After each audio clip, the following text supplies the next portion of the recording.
Want your floor plans to look fully branded and professional? Let's see how to customize them in CubiCasa. Once logged, from the menu, open the Styling tab. This is where you control how your floor plans look. Create a new style and start by adding a template name.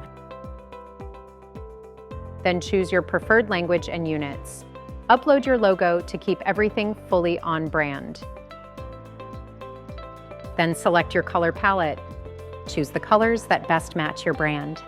You can also add a custom disclaimer for legal or branding purposes.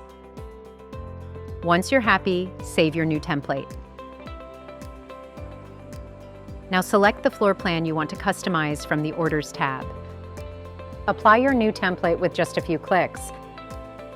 And that's it. You will receive a mail with your clean, consistent, and fully branded floor plan, ready to share with clients or use in listing.